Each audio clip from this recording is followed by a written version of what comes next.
अवश्य व्रत करना चाहिए और खूब उत्सव मनाना चाहिए। अब सुन लो, पद्म पुराण में भगवान व्यास राधाष्टमी व्रत की महिमा कह रहे हैं, उसको बड़े ध्यान से सुन लो।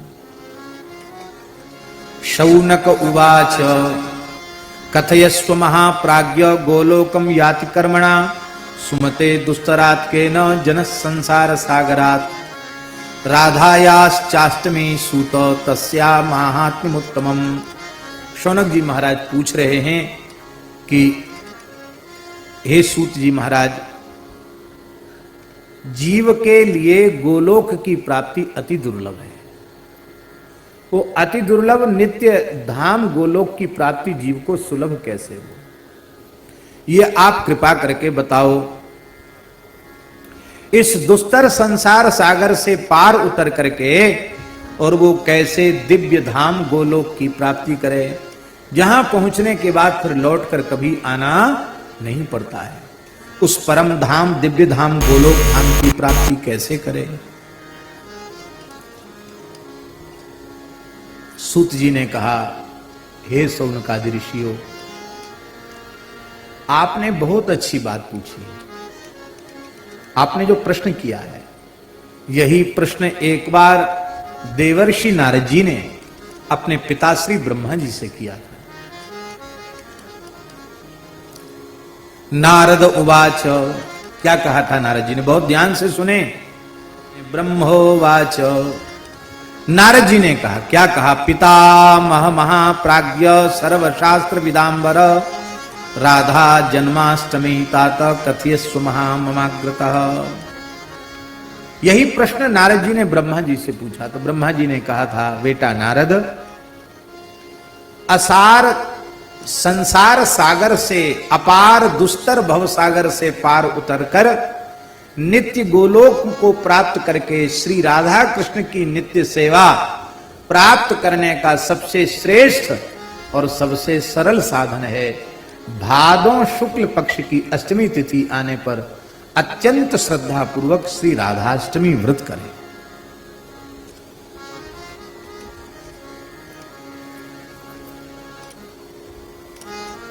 ब्रह्मोवाच,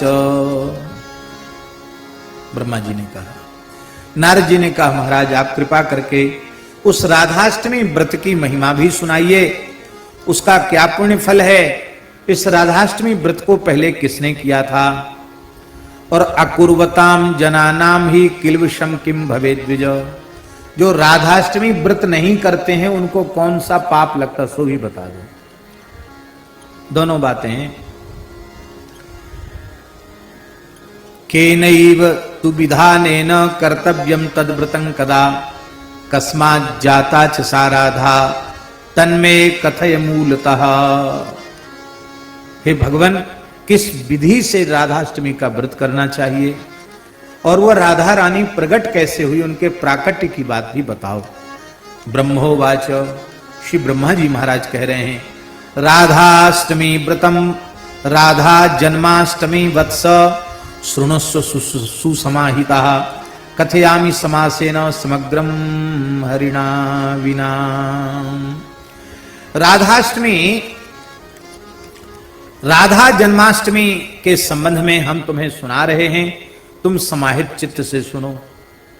नारद जी कहते थे, महाराज विस्तार से सुनाओ। ब्रह्मा जी बोले, विस्तार से नहीं सुनाएंगे, समासेन, संक्षेप में सुनाएंगे। क्यों? भगवान के बिना राधा रानी के तत्व को और कोई दूसरा नहीं जान सकता। कोई दूसरा जान ही नहीं सके तो हम कहां से वर्णन करेंगे, संक्षेप में सुनाएंगे।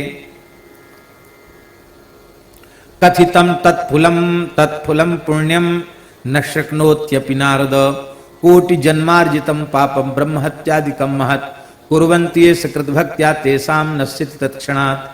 कहते हैं इसके पुण्य का वर्णन करने की हमें सामर्थ्य नहीं है। करोड़ों जन्मों के ब्रह्म हत्या जैसे भयंकर पाप भी केवल एक बार श्रद्धा पूर्वक राधाष्टमी व्रत कर लें तो उनके उसी क्षण नष्ट हो जाते हैं। एकादश्या सहस्रेण यत्फलम लभते नरः राधा जन्माष्टमी पुण्यम तस्मात् छत गुणाधिकम। 1000 बार एकादशी करो। एकादशी माने एकादशी, कुछ न खावे पीवे, ऐसी निर्जल 1000 एकादशी करे और उन 1000 एकादशियों का पुण्य उसको 100 गुना कर दे, 1 लाख हो जाएगा। और कहते हैं एकादशी 1000 एकादशी, 1000 एकादशी को 100 गुना कर दो, माने 1 लक्ष्य, 1 सहस्त्र एकादशी करने का पुण्य उससे भी 1000 गुना पुण्य, 100 गुना पुण्य राधाष्टमी व्रत करने मात्र से प्राप्त हो जाता है। स्वर्ण दान की बड़ी महिमा है, पर सुमेरु पर्वत के समान कोई स्वर्ण दान करे उससे जो पुण्य होता वो केवल राधाष्टमी के व्रत से हो जाता है। सकृत राधाष्टमी कृत्वा तस्मात् शत गुणाधिकम, सुमेरु पर्वत के दान से 100 गुना पुण्य राधाष्टमी जन्म महोत्सव पर व्रत करने का है। कन्यादान का भी बड़ा पुण्य शास्त्रों में कहा गया है। 1 सहस्त्र कन्याओं का दान करे, 1000 अत्यंत अभावग्रस्त परिवार की कन्याओं का विधिवत विवाह करे, उससे जो पुण्य होगा वह पुण्य केवल 1 बार राधाष्टमी व्रत कर लेने से हो जाता है। वृषभानुसुताष्टम्या तत्फलम प्राप्यते जनैः,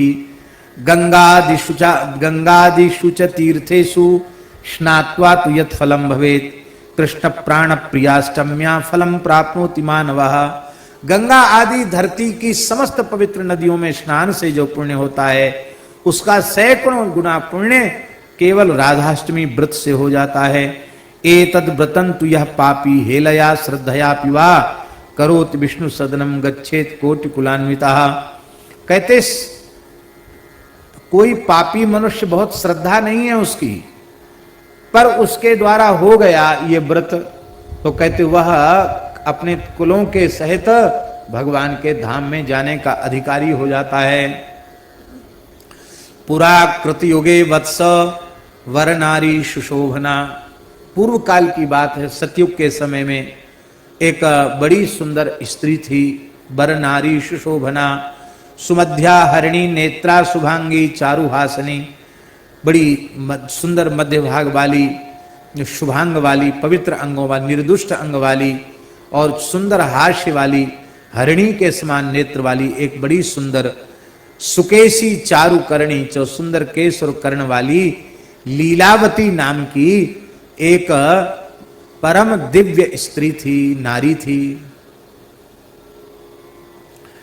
तया बहूनि पापानि कृतानि सुदृढ़ानि च, कई बार रूप भी हमारे पतन का कारण बन जाता है। उस स्त्री का वह उत्तम रूप, लीलावती नाम था उसका वह उत्तम रूप ही उसके पतन का कारण बन गया। उसने बहुत से पाप किए। एकदा साधना कांक्षी निश्चित पुरुतस्वतः,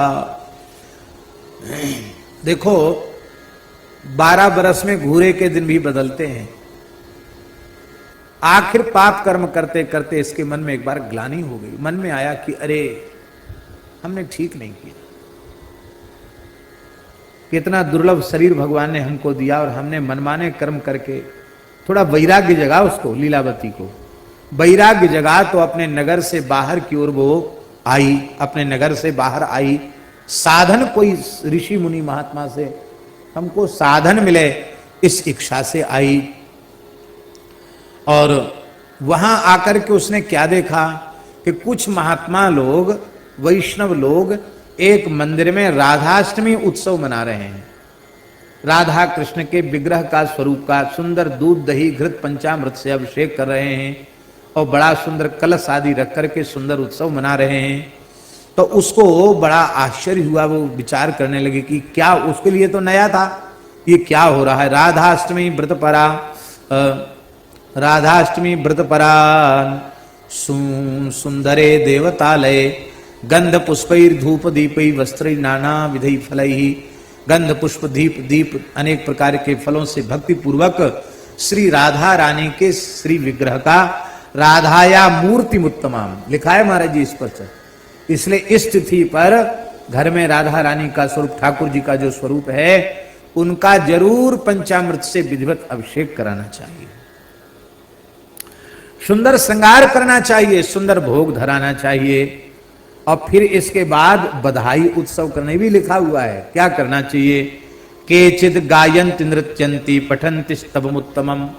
कुछ नाच रहे हैं, कुछ गा रहे हैं, कुछ बजा रहे हैं, कुछ सुंदर सुंदर स्तोत्रों से राधा रानी की स्तुति कर रहे हैं। ताल वेणु मृदंगाश्च वादयन्ति चिके मुदा। कोई ताल तबला बजा रहे हैं, कोई बांसुरी बजा रहे हैं, कोई मृदंग बजा रहे हैं। प्रसन्न होकर के ऐसे लोगों को देख करके वह पहुंची और अत्यंत विनयान्वित तो होकर के उसने प्रणाम किया और उसने पूछा कि आप क्या कर रहे हो, आप कृपा करके बताओ। उसकी बात सुन करके उन वैष्णवों ने कहा, तुम वैष्णवा व्रत तत्परा। व्रत तत्पर वैष्णवों ने कहा। उन वैष्णवों का एक नया नाम दिया है यार, राधा व्रति न ऊचुहु। राधा व्रति वैष्णव वे बोले कि हे देवी, भाद्रे मासिष्टाष्टम्याम जाता श्री राधिका यतः अष्टमी साध्य संप्राप्ताम कुर्वाम प्रयत्नतः। भादों के शुक्ल पक्ष में अष्टमी तिथि को श्री राधा रानी का जन्म हुआ है, इसलिए अत्यंत प्रयत्न पूर्वक हम लोग श्री राधाष्टमी व्रत कर रहे हैं, राधा जी का उत्सव मना रहे हैं। और देखो देवी, गोघात जनितम पापम स्तेयजम ब्रह्म घातजम परस्त्री हरणाच चैव तथा च गुरुतल्पगम विश्वासघाततम चैव स्त्री हत्या जनितम तथा एतान्नाश्यन्त्यासु कृतायाश्चाष्टमी नृणाम। देखो देवी, किसी से जाने अनजाने गोवध का पाप हो गया हो, चोरी हो गई हो, ब्रह्म हत्या हो गई हो, परस्त्री हरण का पाप लग गया हो, गुरुस्त्री गमन का पाप, गुरु तल्प गमन का पाप लगा हो, विश्वासघात का पाप लगा हो, स्त्री हत्या का पाप लगा। महाराज जी, स्त्री हत्या के लिए लिखा है स्कंद पुराण में, पांडे जी, 100 ब्रह्म हत्या के बराबर एक स्त्री की हत्या का पाप है। तो स्त्री हत्या का पाप भी नष्ट हो जाता है। ऐसे जो भयंकर भयंकर पाप हैं, ये भयंकर पाप भी उसके नष्ट हो जाते हैं। जो श्रद्धा पूर्वक श्री राधाष्टमी व्रत को करता है। अब तो उसको सुन करके उस स्त्री को अपने पाप याद आने लगे, वो रोने लगी। उसने कहा, महात्माओ, मैंने तो बहुत पाप किए, मेरा रूप ही मेरे विनाश का कारण बन गया। अब मेरे ऊपर भी कृपा करो कि मेरे ये सारे पाप नष्ट हो जाए, मेरा कल्याण हो जाए। तब उन वैष्णवों ने कहा, राधा व्रतियों ने कहा कि देवी दुख मत करो, श्री कृष्ण पतित पावन हैं, राधा रानी पतित पावनी हैं, वे तुम्हारे ऊपर कृपा करेंगी, तुम श्रद्धा पूर्वक राधाष्टमी व्रत करो। अब तो प्रसन्न होकर उसने कहा कि मैं अवश्य राधाष्टमी व्रत करूंगी। तत्रैव व्रतवि सार्धं कृत्वा सा व्रतमुत्तमम्। अभी उसने कुछ खाया पिया तो था ही नहीं, उसने निश्चय कर लिया और उनके साथ ही वो व्रत करने लगी।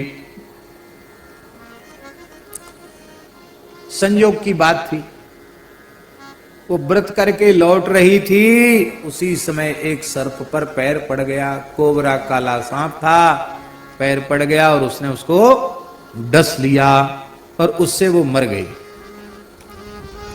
यमराज के दूत आए और उसको फंदा में डाल करके ले जाने लगे लीलावती को। पास मुदगर पाणया, उनके हाथ में काल पास, डंडा, मुदगर सब थे उनके हाथ में। और महाराज जैसे ही वे उसको यमराज के यहां ले जाना चाहते थे, उसी समय भगवान के पार्षद शंख चक्र गदा पद्मधारी 4 भुजा वाले भगवान के पार्षद प्रकट हो गए। दिव्य स्वर्ण में विमानों में बैठ करके महाराज जी आए थे।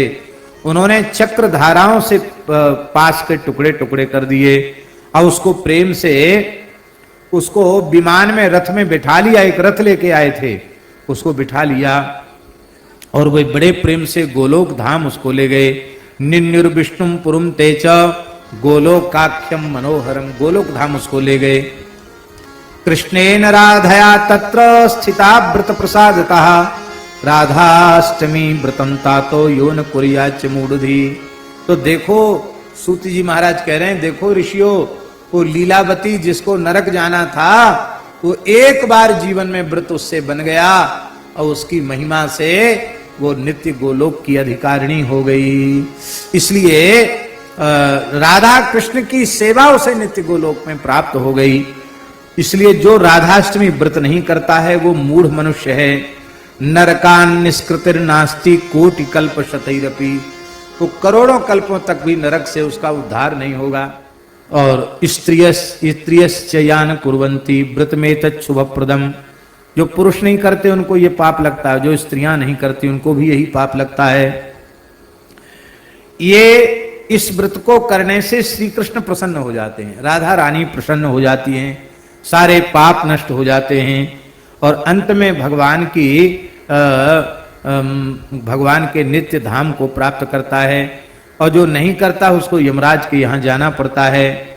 बोलो भक्तवत्सल भगवान की जय। राधाष्टमी की कथा जो श्रद्धा पूर्वक सुनता है वो संपूर्ण पापों से मुक्त होकर के भगवान के धाम में पहुंचने का अधिकारी हो जाता है। सर्व पाप विनिर्मुक्तश्चान्ते याति हरेर गृहम। बोलो राधा रानी की जय।